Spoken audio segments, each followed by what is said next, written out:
Hey guys, it's Yojo93. We're not even going to talk about what take this is, but we're just going to get into it. So, I'm here to rank all Marvel shows for Disney Plus from the worst to the best. So, I know a lot of people, coming in at number 9 is Miss Marvel. So, I know a lot of people didn't really like, a lot of people love this show. Rotten Tomatoes had a 98%. I think this show is absolutely garbage, and I don't understand why people like it. It doesn't work for me. It's too cringy. It's too female agenda based. It just, I get it's meant for teenagers, but the Homecoming movie sold that better. This did not deliver on the promises, I thought. And I like Kamala as a character, and the actress is good, but the show could have been better. Alright, coming in at number 8, we have Secret Invasion. The show started out promising, but led to disappointment, after more disappointment, and overall, it was pretty disappointing. Alright, next up on our list, we have number 7, we gotta go WandaVision, okay? Now, WandaVision, right, I had to sing it. So, WandaVision is an interesting one for me because I had a lot of disappointment with this show. Because the show starts out, it's kind of, you have this interesting theory crafting, and it's building, and Wanda, I'm not a huge fan of Wanda, but I think there were some interesting ideas here, and I like Vision, and some of the first 2 episodes were really fun with the sitcoms stuff happening, and then when the show started getting serious, the show became theory crafting nonsense, and the moment that everyone got things that were wrong, the ending was just a typical CGI witch fight that was not that good. And I guess that was interesting, but overall, I think WandaVision deserves to be at number 7. For me personally, it's one of my least favorite Disney Plus Marvel shows. Coming in at number 6, we got She-Hulk. Now, a lot of people hate on this show, but I love the comedy stuff here. I love the idea of She-Hulk being a law firm. I think it's hilarious. The She-Hulk, as people call it. I think She-Hulk is very different from Bruce, and she's fun. And I thought there were some great jokes here. I loved seeing Daredevil and her get busy. I thought that was awesome. And seeing them in action together was great. Loved their chemistry. Titania was a bad villain. Was awesome. Some of the fights, watching those two throw down, was cool. And yeah, the fourth wall break, I can't wait to see She-Hulk and Deadpool, honestly. So that's why it gets the number 6 place.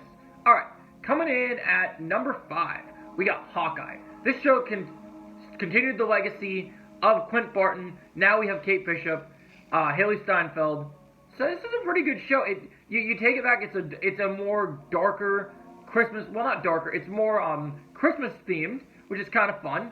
And you get like this feeling of like you could watch it at Christmas, but it was also just a ton of fun. They introduced characters like Echo, which we know her show's coming out pretty soon in November, and we also have a bunch of other cool things here, like we introduced the Kingpin in here, but unfortunately Kingpin got defeated by Kate Bishop, which was unfortunate, but tying her to Echo, just like in the comics, was pretty cool, and I'm excited to see where they do with Kingpin in Daredevil Born Again. Hopefully he gets some redemption from this. The Hawkeye storyline is interesting, but it felt more like Kate Bishop's show than Clint Barton's, so it's kind of sad to me because I wanted to see more of Hawkeye, but I wanted to see more of the main Hawkeye. So to me, that was a bit of an unfortunate situation. The fact that we didn't get as much and we had to focus on that thing, that was a bit unfortunate. But overall, I think it's pretty good to be at number 5. There's some cool action scenes, some fun Die Hard nods. Overall, pretty good. Coming in at number 4 on the list, we got Falcon and the Winter Soldier.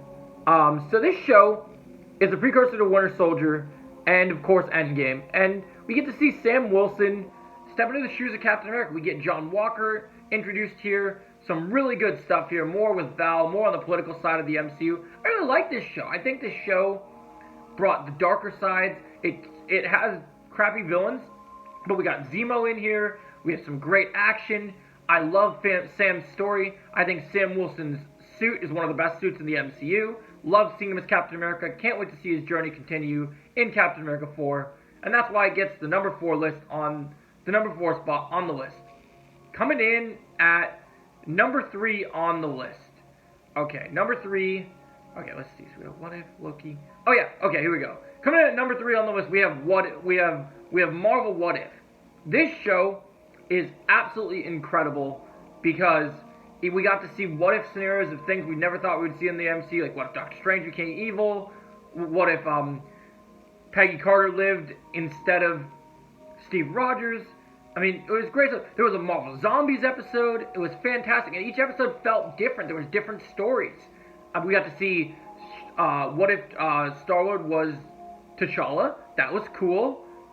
A Thor party episode with Captain Marvel. Overall, pretty fun concept for a show. Can't wait to see what happens with season 2. Love the concept of the Watcher. Loved how the final episode against Ultron Vision was super well done.